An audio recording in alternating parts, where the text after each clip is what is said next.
For more than 400 years, the name William Shakespeare has been untouchable, a symbol of genius, poetry, and the very soul of English literature. But what if the man we call Shakespeare was never the author at all? What if Hamlet, Romeo and Juliet, Macbeth, and Julius Caesar were written by someone else? Someone hidden behind the mask of a simple actor from Stratford-upon-Avon. Today, we dive into one of history's most enduring mysteries. Was Shakespeare really Shakespeare? Or was he the greatest literary cover-up of all time? William Shakespeare was born in 1564, the son of a glovemaker and a local alderman. He never attended university. He left behind no letters, no manuscripts, and no personal writings about literature. His parents likely illiterate. His children also illiterate. His will not a single book mentioned.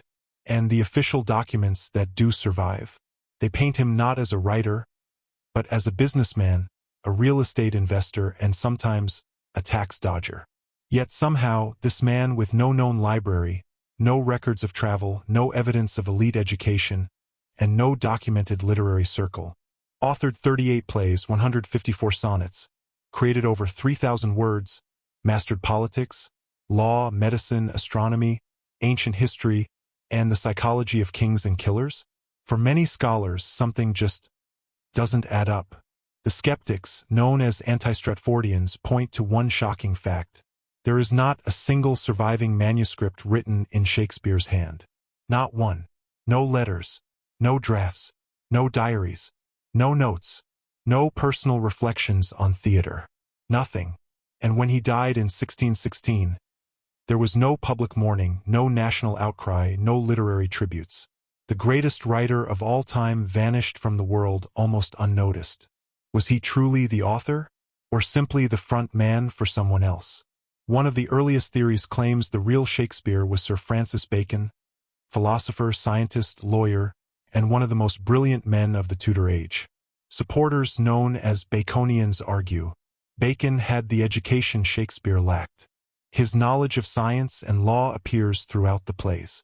His writing style contains philosophical parallels with Shakespeare's, and Bacon, as a high-ranking official, had every reason to hide his identity. After all, playwrights were seen as low-class troublemakers. But here's where it gets stranger. Baconians claim Bacon left secret codes inside Shakespeare's texts, hidden ciphers that supposedly reveal messages like, "These plays are mine," and "Look deeper." Some even believe Bacon used the plays to criticize the monarchy, something that could have gotten him executed. And in the most extreme version of the theory, Francis Bacon was the illegitimate son of Queen Elizabeth I, making him heir to the throne, a secret so explosive it had to be hidden behind a pseudonym. Wild? Yes. Impossible? Maybe not. Another theory, far more popular today, points to a nobleman named Edward de Vere, the 17th Earl of Oxford, a brilliant poet, a gifted dramatist, a world traveler, a man educated at the heart of the royal court. He had everything Shakespeare didn't. Oxfordians argue he traveled extensively through Italy, where many Shakespeare plays are set. He had deep knowledge of court politics, military strategy, and aristocratic life. His relatives included a famous translator of Ovid, Shakespeare's biggest influence. And he stopped publishing his own poetry shortly before Shakespeare's works appeared. Even stranger, de Vere received an annual secret payment from Queen Elizabeth's court, money some believe was used to pay Shakespeare to act as his literary front. But the biggest problem? Edward de Vere died in 1604, and more than a dozen Shakespeare plays were written after that. Unless the timeline is wrong, or someone else finished his work, or his identity was protected even beyond death, the mystery endures. Then there is the most dramatic theory of all. Brilliant playwright Christopher Marlowe, Shakespeare's rival, died in 1593, stabbed in a tavern, killed instantly, the records say, but some say he never died at all. The Marlovian theory claims Marlowe faked his death to escape execution for heresy. He vanished into exile under a new identity, and continued writing plays under the name Shakespeare. Coincidence?